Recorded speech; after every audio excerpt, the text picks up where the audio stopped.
My name is Dondi Rajpatka.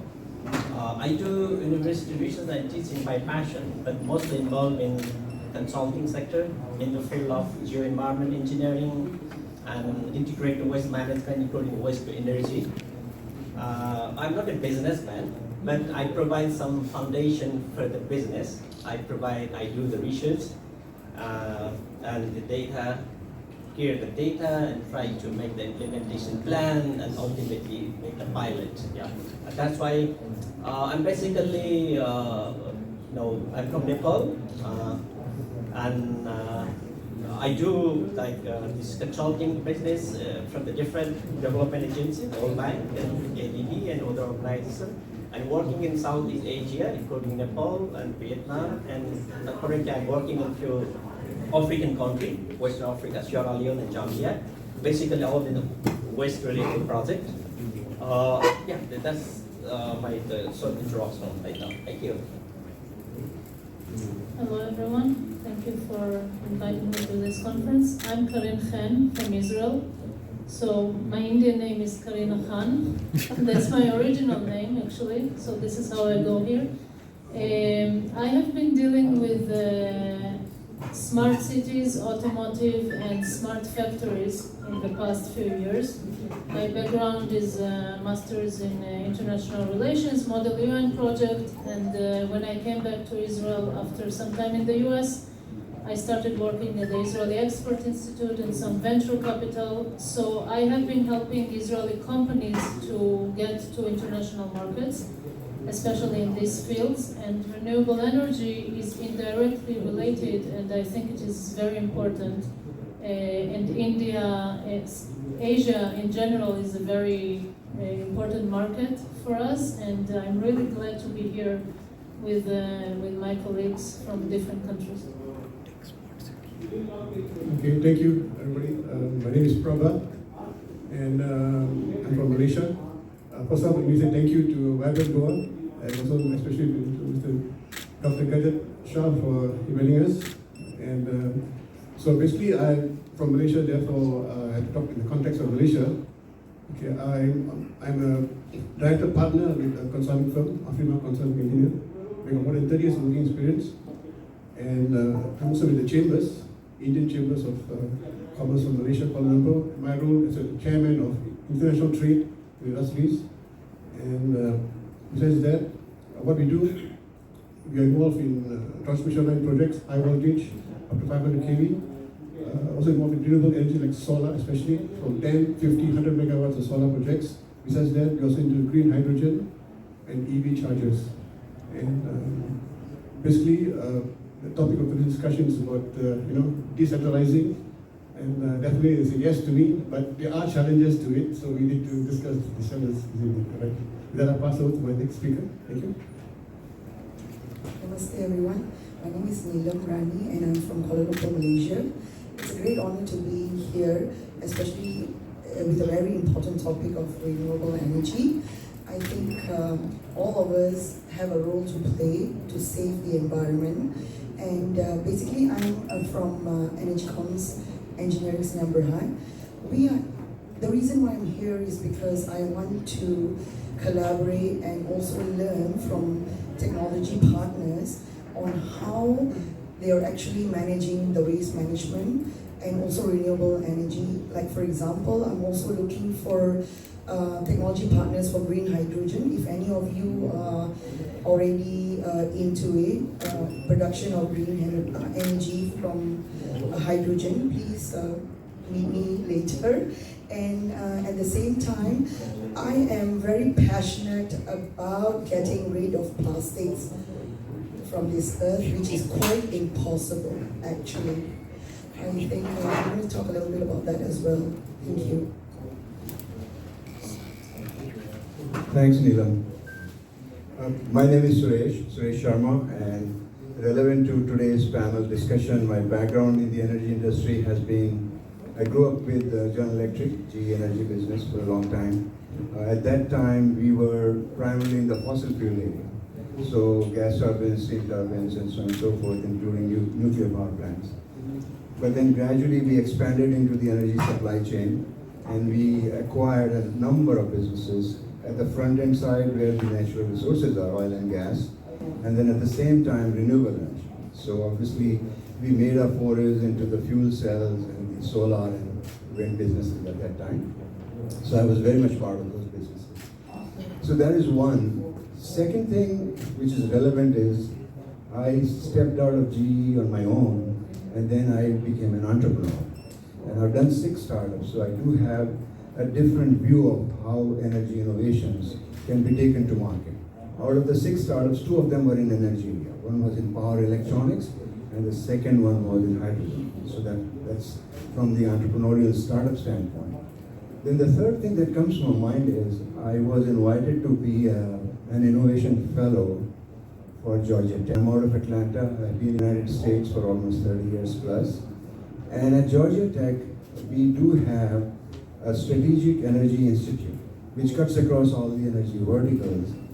And so we looked at new technologies and what is happening in the case of renewables, mass adoption today.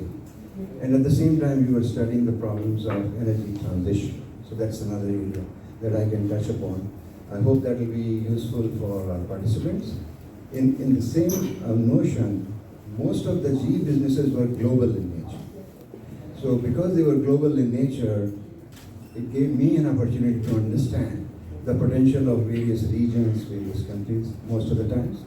And as part of the Georgia Tech initiative, there's a very useful initiative, and I think it will benefit everyone to understand. IEEE runs a competition, which is called EBL, Empower a Billion Lives, wherein all the startups all over the world, they participate. And we've been running that competition for the last 4 years. And every 2 years, you get to see almost more than 500 to 600 startups coming from almost any country on the planet. So you get to see what kind of solutions are being brought to bear in different parts of the world. There is no one shoe, fits all sizes, and optimal solutions vary a lot. So this is a broad subject, and I hope as a panel, we can add to your concerns or questions. Thank you. Thank you, Suresh. So I'd like to go back to the basics and start with a very, very basic question. Renewable energy itself is not, in the sense, it's not traditional. It's a relatively new thing. So technological advancements in this field are happening at a pretty rapid rate. From perspective of that, I'd like to ask the panel a question. Why decentralization? Because the very fact that you're decentralizing means you're diluting the effect of technology, or maybe, it might also lead to reinventing of the wheel. So how do you talk about decentralization when the technology is still evolving? That's an interesting challenge that I thought. Maybe in the same round, in the same cycle. Okay, thank you very much. The first of all, I'm not talking more about this thing because the big personalities were already implementing this sector in the field. They are not talking about more data. But one concern is what you mentioned. This is the new technology. You move it closer to the mouth.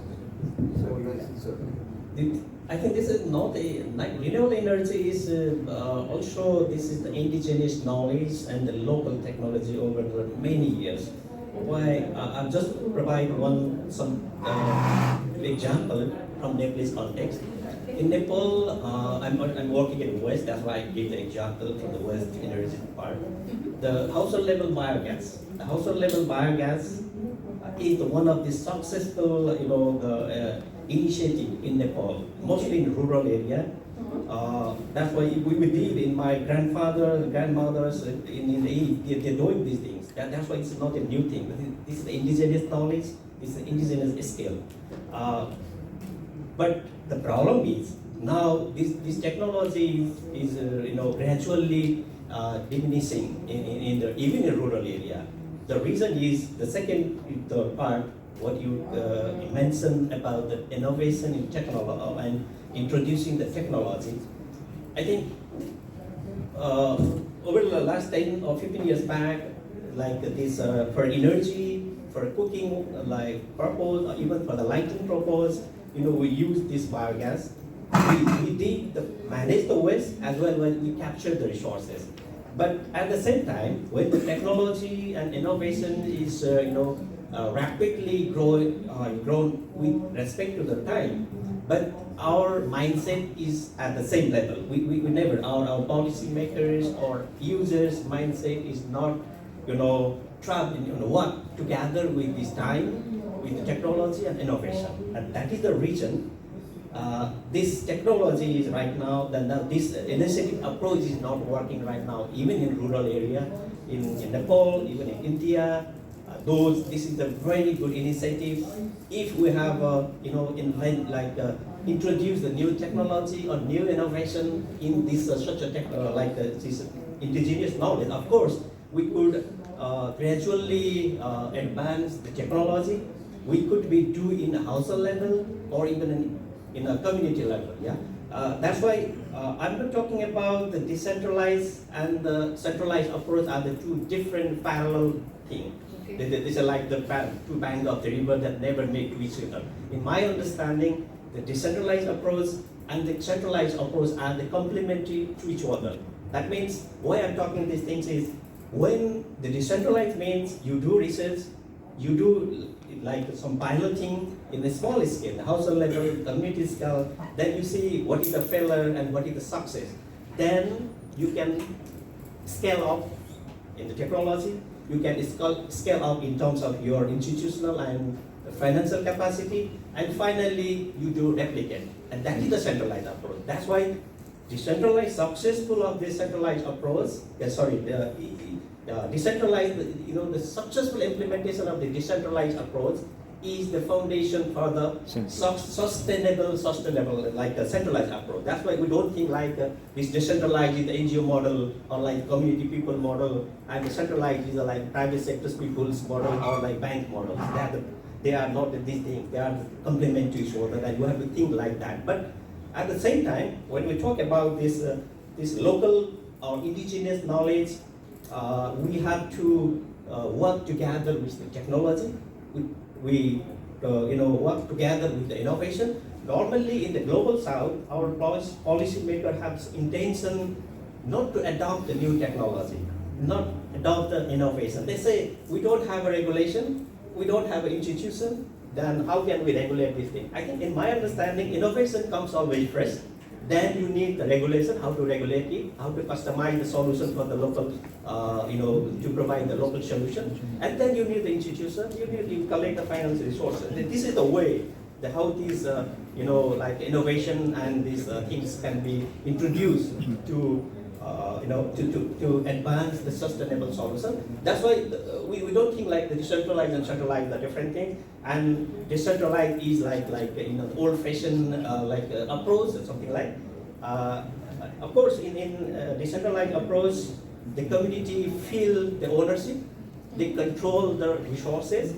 That's why they don't only feel they also feel the responsibility also. Not only control the resources, not only feel the ownership, they also feel the responsibility. For example, if in centralized, like a big plan, that something happen, the people are not responsible to do anything. But in the decentralized approach, or like small scale, community scale, the people have a responsibility. They have already shared in the investment, they have already shared for the operation and maintenance activity, and they will be responsible. We have to operate more sustainable way. And but this type of concept is not introduced in the centralized approach. That's why the decentralized approach still is, is the functional, and it also should be implemented to make the sustainable, like centralized approach. This is a word. I think I spoke a lot. I don't need to talk later. Thank you very much. I would like to add to what he said. Okay, ancient India has always been in a secular economy. Like, I'm sure even today, if you go to rural India, right, the cow dungs, they paste it on the walls, and then they use it to cook. that's methane, you know. Yes. And you know, and also they also convert it to fertilizers and stuff like that. So we have to really ask ourselves as individuals, because we're part of the community, right? What went wrong? I mean, we are so into looking at technologies and modernization and stuff like that. We have forgotten what we used to do, what our ancestors used to do, and it's actually simple things, you know. Like, we never used plastic before. We never really used processed materials. We used clay, we used steel, we used stone. You know, I mean, we should bring all these things back. And you know, why aren't we doing this? Why are we looking for new things when we have ancient practices that we should practice? That's all I want to say. Thank you. If I may, can I? Sure. So I wanted to add to my colleague's point of view. Actually, I have 2 points. I come from Georgia. I'm originally from Georgia. It's a very rural country. So I grew up in a city, and then moving to Israel, which is basically a very advanced country, cities, never mind the desert or wherever. But I do agree we need to go back to some basics, but fortunately or unfortunately, each one looks at it differently, we're advancing in a very high speed. The thing is, we need to find some kind of balance also. And the main point here, which also relates to my themes of smart cities, factories, and smart mobility, how are we less dependent on energy, which is not really renewable energy? What happens if the electricity falls? So what do? So each one is basically taking care of his house, but the thing, and also the theme of this, is how the community can help here, which is one of the main themes of smart cities. What is a smart city? It's a city that is for the resident, but the residents also basically help me to help you. This is how it works.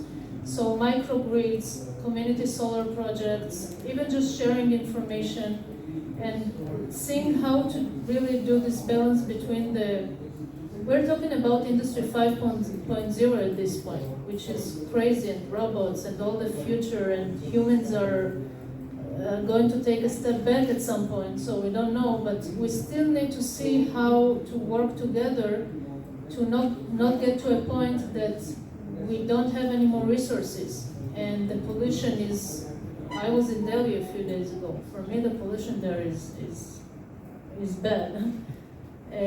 So how do we come to the point that we know how to balance everything? Yeah, go to the tradition and still have the future in front of us, and help each other also to get to the balance point. This is what I think is the important mission for us human beings, no matter what country we come from. Thank you. So I concur with the first speaker, Dr. Anas. I think there's a balance that's required between centralized and decentralized, and especially my colleague spoke about traditions. You know, traditions comes with innovations. So from the context of Malaysia, especially for solar panels, which are very well involved in, I believe that you decentralize it, you put it in a community, you put it in a household. Yes, good, it's nice, beautiful, you can generate power from the sun. And at the same time, in Malaysia, we have schemes that you can sell back the power to the grid. So again, you can set off from electricity bill, and therefore sometimes you don't even pay electricity bill. They'll be set off like negative, and every month is like, you know, provide benefits to the residents from the angle of solar. You know? And at the same time, you have centralized system. Is good. The fact that scale, economic scale, large, you have megawatt scale, and they have a special scheme in Malaysia where you get good rates and you get good business and you get good ROI. So again, I believe that as what the panel said, the smart city, you know, that's where we're looking at. Someone who can monitor far away and see this community has got this kind of power, and you got centralized this kind of power. How do we synergize together? How can you make the best of it? How can you give the maximum of it? Talk about e-mobility, chargers, electric vehicle. So I think we need to move in that context as a holistic view. Therefore, the benefits became at one side of the area, I believe. No, matter even. See, to your question of being distributed and decentralized and how it is supported by the communities. And I would share some thoughts that will be a rejoinder to my colleagues' inputs as well. I think it's a convergence of two factors. One is it is important for us to realize that today, almost 1.2 billion people do not have access to electricity. And approximately another 1.8 billion people on the planet, so a total of 3 billion, they have very poor electricity. Now, energy is an essential enabler for economic growth, for survival, for many other things to make you productive.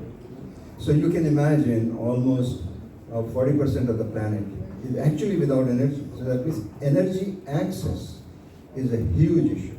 Despite for more than 100 years, you don't have that. If you were to do same old, you will have to set up so many power plants, transmission, distribution lines, and it is very capital intensive process. And there are many other challenges too, but very capital intensive process. And as a result of that, you would continue to have the disparity between haves and have-nots. So energy access is demanding new solutions. Despite the efforts of the United Nations, a lot of NGOs, a lot of philanthropic organizations over the last 30 years almost, close to $30 billion have been invested in making, smart village or this village or that village.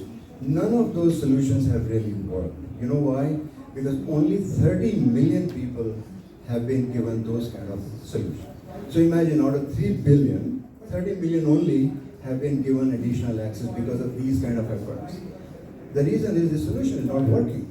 Because if you keep doing it at this rate, it will take you 1,000 years for every human being to have energy access. So this is not a solution. So therefore, second factor comes into the play, and that's what is a converging factor. Over a period of time, we have been innovating the energy conversion from renewable resources, solar, wind, even the chemical processes like fuel cells. And what happens is the nature of innovation is such that what I call it as a steep learning curve. Initially, fuel cells were very inefficient. You keep improving, and now a time has come when solar is like almost 1.5 cents a kilowatt hour. And I think it will become 1 cent a kilowatt hour sometime. It is cheaper. See, if you look at wind, for example, wind is 8 cents a kilowatt hour, coal is about 4, nuclear is about 3 because it gets amortized over a period of time. It's cheaper than any existing resource. So today you are installing solar not because you are so worried about environment, because it makes economic sense for you to do it. So unless a thing is good for the wallet and also good for the planet, it will not make a solution. So today you are at a convergence point where your energy costs of installing are so low and they are good for planet too. But the thing distributed comes into the play is, if you are going to use solar or wind, it would provide you, because its power density is low. If the power density is low, you can only provide energy to a certain radius. Otherwise, you'll end up having a solar power plant. It will be a utility scale solar power plant. It will generate a lot of electricity, but it will have to be fed back into the grid. Well, that didn't make much of a difference. So if you have to do the community, a smaller solar plant, smaller wind plant, smaller fuel cell, and provide it, now you're talking about decentralized and a community support that it brings. That's why today you're moving in that direction. But the thing is, you also have challenges. If you have a small solar plant which is just installed in your community, you tell me, how will you distribute it from one home to the other home? So I think Dr. Raj is right. If you understand how decentralization works, it will also mean how would you centralize control a smaller community at a microcosm level. So you would need those controls, you would need those conversions from DC to DC, DC to AC, AC to DC. You would need to learn to storage, because renewables are not available 24/7. So those are the issues. So I think that hopefully answers your question as to why this is still a challenge. It's not a solved problem, because what is happening is we always go by sound bites. We make a fairly complex problem in very simplistic 30-second solutions. But actually, energy is a multidisciplinary subject. So really speaking, you don't have a simplistic solution. I do not think really that going back to the ancient times is the solution, because that was a poor time. Today, you're moving at such a fast pace that you would be having more polarization if you don't fix this problem. So that's another issue to take care of. Thank you, sir. Any questions at this point from anybody? Okay. I think the underlying thought process that I can see here is empowering the community, having centralized oversight, which will maybe distribute the latest technological advancements or adoptions, and helping the community self-sustain so that they can grow with the energy solutions. Yes. So, yes, go ahead. If I may Yes. comment on that aspect, sustainability aspect. Yes. See, personally, if you ask me, having been deeply and intimately connected with the newer technology that are on the horizon, honestly, I'm not worried about climate change. And let me walk you through why. For example, CO2 emissions. There are multiple technologies today which are lying on the shelf, which can be commercialized, taken to the market to minimize and eventually mitigate the CO2 which is available right now. Like for example, DAC, direct air capture. If you have not heard of it, check it out later on. Direct air capture, because what has happened is, just like the renewable technologies have had a steep learning curve, so have had the materials. It is nanomaterials today, their material behavior is totally different.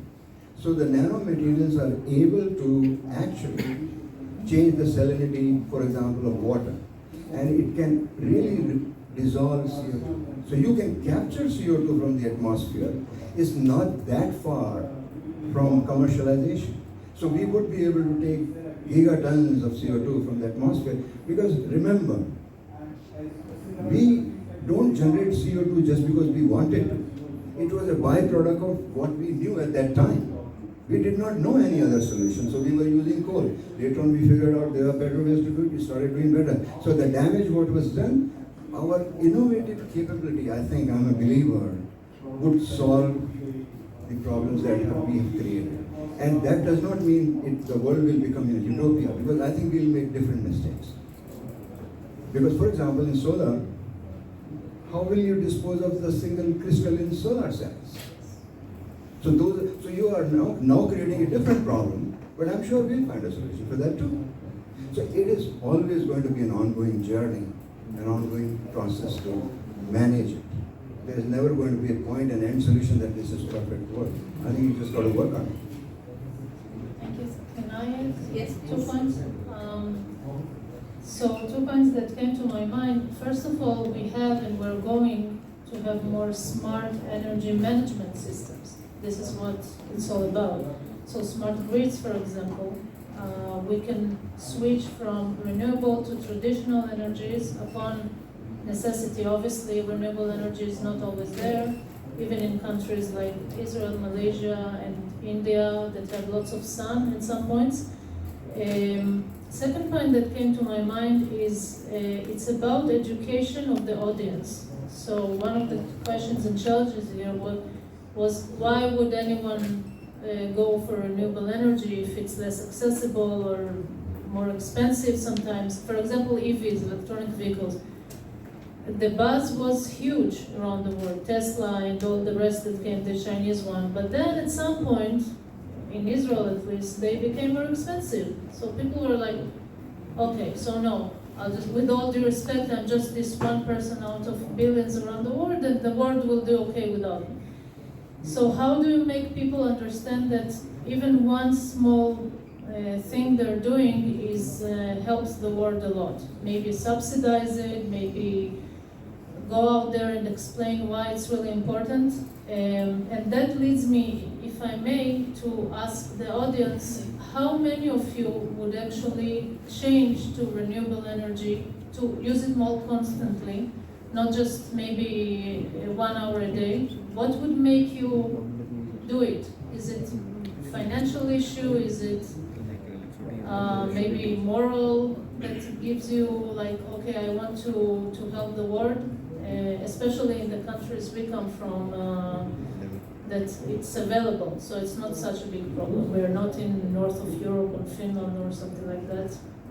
So I would be interested, and I hope my colleagues also, what would make you, the simple resident, do it?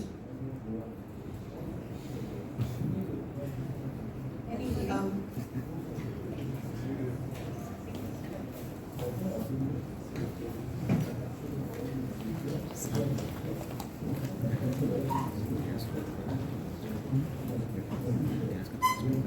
Thank you. My name is Parvish Kamat, and you have asked the opinion of a simple resident.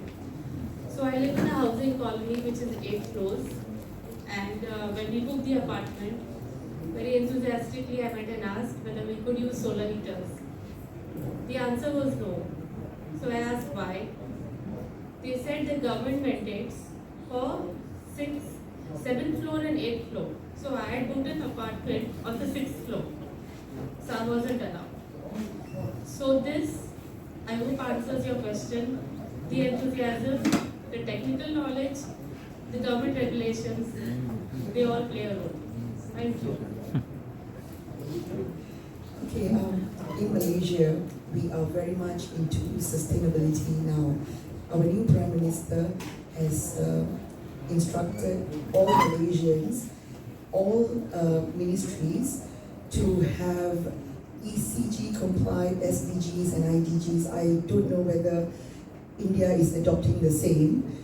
I see so much of sustainability word, but in Malaysia we have gone to the extent of identifying which ESG that we should focus on, what SDGs that we want to do. By the way, ECG is environment, social and governance, and SDGs are sustainable development goals, and IDGs are the initiatives. Yeah. Sad to say that in the late 80s, Malaysia adopted the 3R concept, which is reuse, recycle, and also, sorry, where's the other one? Sorry, reduce, reuse, and recycle. Until today, it's a failure. It's a failure. And then in 2018, our Environment Ministry was very ambitious to say that we should have zero plastic roadmap. Again, it's a failure. I don't know whether the news actually came to India or not. As she launched the zero plastic waste roadmap, in a span of less than 1 month, we were shocked to find that we were actually importing plastics waste from China to reproduce it back to plastic pellets, because plastic pellets are very lucrative business. And it was kind of like a shocker, right? So at one hand, the government initiative was there, but the implementation by the relevant ministries or the people, and especially us as citizens, it didn't work at all. So that's the challenge, really. Can I just... Yeah, good evening. I'm Pradeep Bhandare. I'm a engineering student at Goa College of Engineering. Adding on to the previous question why I'm not really adopting it. So at least here in Goa, the way system works is there's a new scheme kind of thing where you can install solar panels at your own home. You can use the electricity that you produce at home, and the extra which is left, you can sell it back to the grid. So when you look at it, it's a win-win for government as well as citizens, because we are getting to use the electricity that you're producing, as well as you can sell it back and earn money on it as well. But then the only two challenges that are being faced here is the lack of education, as ma'am said, that people don't really know about it and its advantages. And the other challenge is initial cost that is associated here, because people are not really sure about whether this will last the long term horizon as well. So I feel these two challenges, they are of course resource by not, but when these two things are it settles down, then people will of course adopt. Thank you. Could I get the mic? Yeah.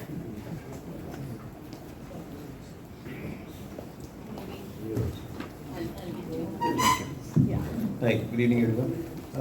I have a company which is into construction of bioseeds called GPS Renewables, and the amount of work and like I think Karin had brought out that in terms of subsidies and other things, I think we all need to be aware about the initiatives that the government of India has recently taken in all aspects. Now, if I talk about bio-CNG plants, the entire problem of, like you talked about the pollution in Delhi, to solve that problem, we are looking at use of agri-residue to convert it into bio-CNG.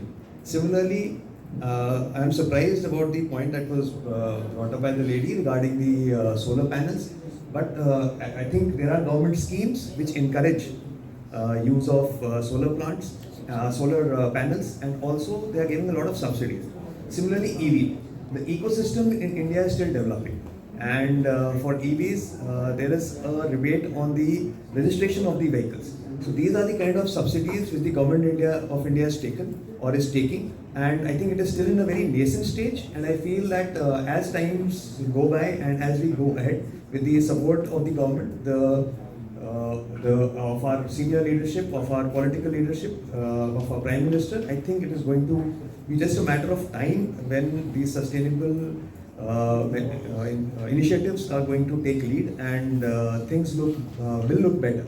I think probably we are still a developing country. You know, the developing or the developed nations also need to think about the same thing, and we have started thinking about this in a quite an early time frame. Like even green hydrogen. These are the kind of initiatives that the government has taken. I am speaking a bit passionately because I am involved in a sector which is very close to renewable energy, and we are one of the largest EPC players for construction of bio-CNG plants in India. Thank you.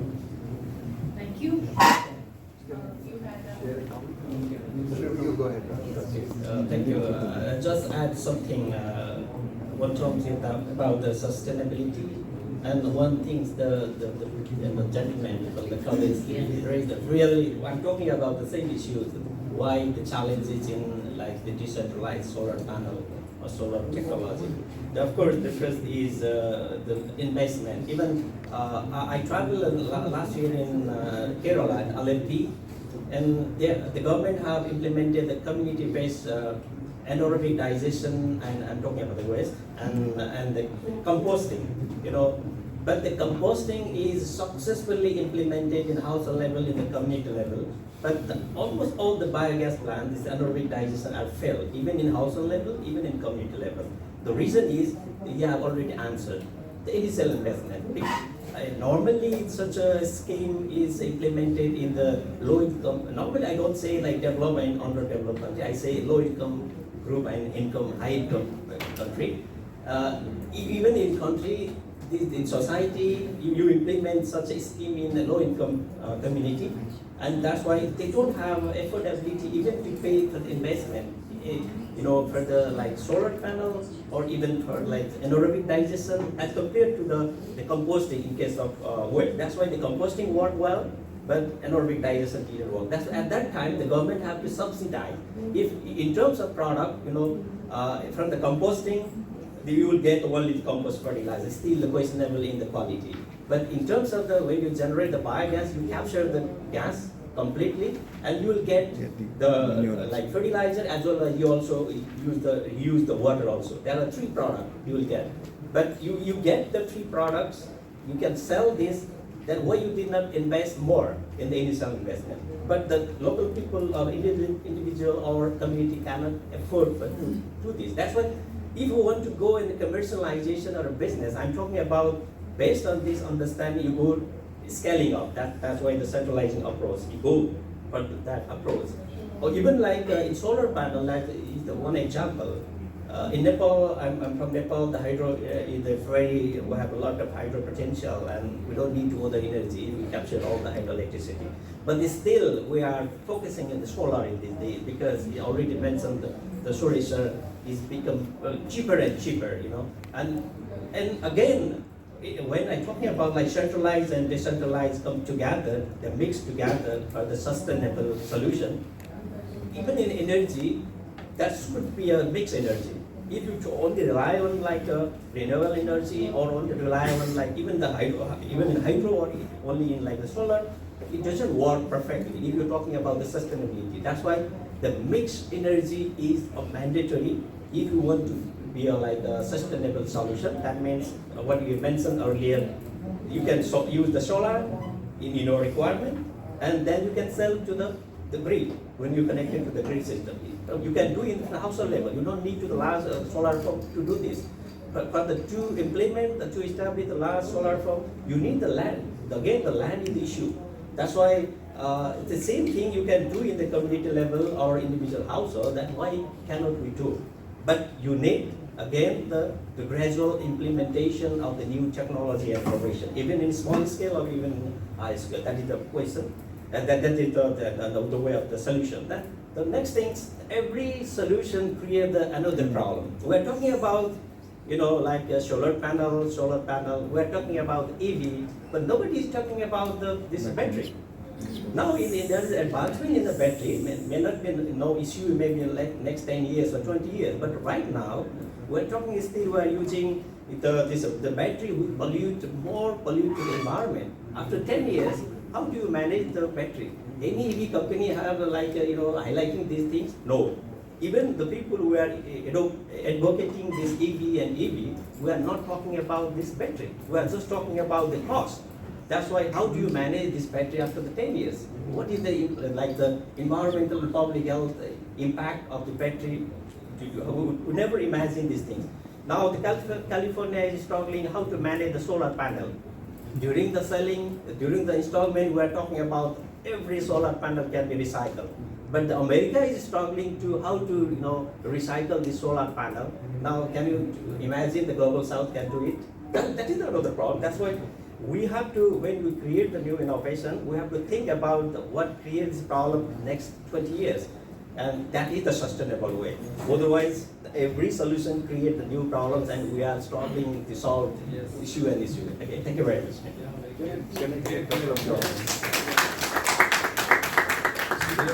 See, I think Neelam and Karen, you both mentioned, so I want to connect a few dots here. First of all, I think you should stay passionate about the energy. That's good.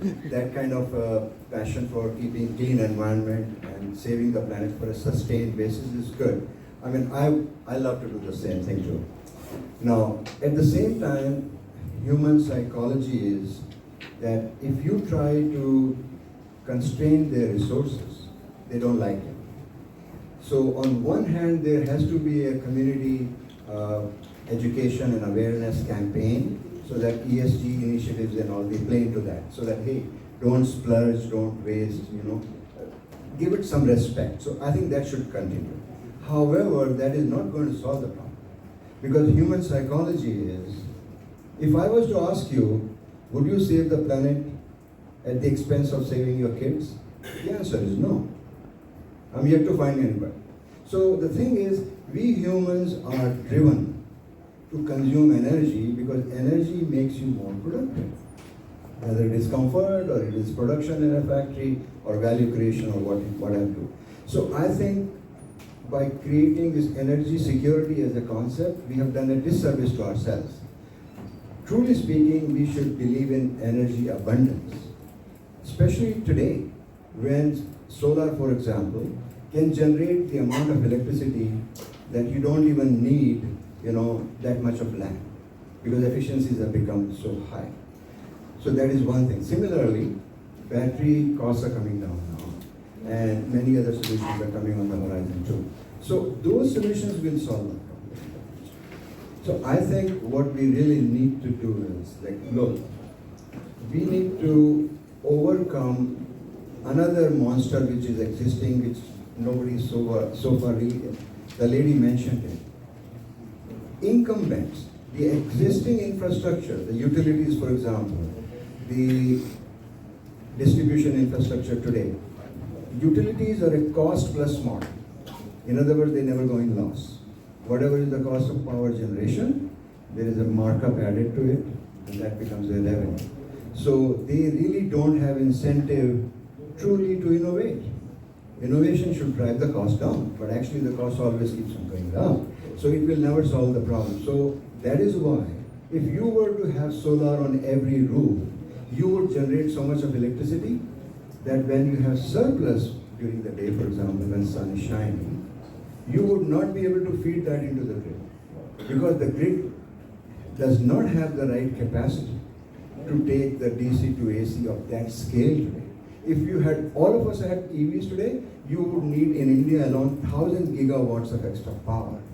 You don't have that. The grid does not have the capacity. So there is a smart grid. Smart grid is an older term. Truly speaking, this grid needs to be able to make, it has to have power electronics, newer controls, dynamic, bidirectional ability to switch, more resiliency. All those solutions are yet to be resolved. So those are some of the issues which are still exist, but we made progress clear. Dr. Pradhan, I would like to also tell you that China is already recycling lithium batteries. They have planned to do that. Unfortunately, I don't believe in EV as such because I feel that it generates more carbon footprint. Yeah, so I'm really not for EV vehicles at all. But I can see that in future, the vehicles could be powered by green hydrogen technology. Thank you.